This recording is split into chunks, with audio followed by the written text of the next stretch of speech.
For further clarification, it's important to note the words of Mishnah Brura on this topic. Why do we fast? The Shulchan Aruch says in Tav Kuf Mem Tet, the Shulchan Aruch says, Chayavim lehitanot b'tisha b'av v'shivasu b'tamuz v'gimel v'tishrei u'v'yud b'tevet mipnei dvarim hara'im she'ir'u bahem. But these days, the worst, of course, is Tisha B'Av, but also Shivas Tammuz and several other days. We have to fast because of the terrible things that happened to us on those days. That's the position of the Mechaber in the Shulchan Aruch. The Mishnah Berurah adds to the words of the Rambam. He says this is something that was established by the Nevi'im, by the prophets. And he quotes a pasuk in Zechariah that mentions these tzomot, these fasts. And you know that Zechariah lived at the time that the second Beit HaMikdash was being built.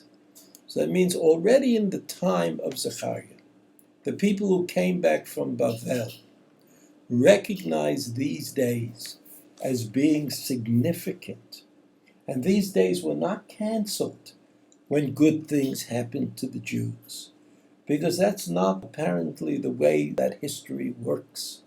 It's not that the second Beit HaMikdash obviated the destruction of the first Beit HaMikdash.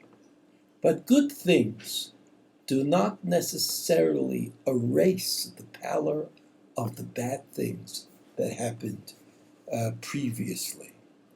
And then the Mishnah Berurah goes on.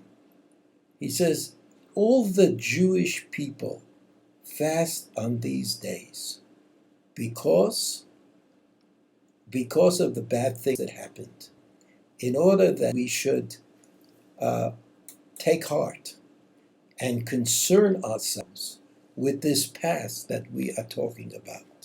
So that the Mishnah Berurah goes on to quote from the Rambam and to make sure that we understand that history, even though we are certain that it has a beginning, that's Briat HaOlam, and it has an end of sorts. It ends with Yemot HaMashiach, Achrit HaYamim, Yemot HaMashiach. It ends. It nevertheless doesn't get canceled out. And that's Zechor Yemot Olam, Binu Shenot Dor Vador. The Torah teaches us that there are lessons to be learned from history, and that history has to always be reflected upon. So our march in history towards the eventual end that we will come to, which is Yemot HaMashiach, is not a march to obliterate the history that was. It's not that B comes instead of A, and A is no longer with us. But the importance of fasting is to recognize the fact that our history is what we are ultimately made up of. And in good times and as in bad, we have to consider that history because it gives us insight into who we are and what it is we might be doing.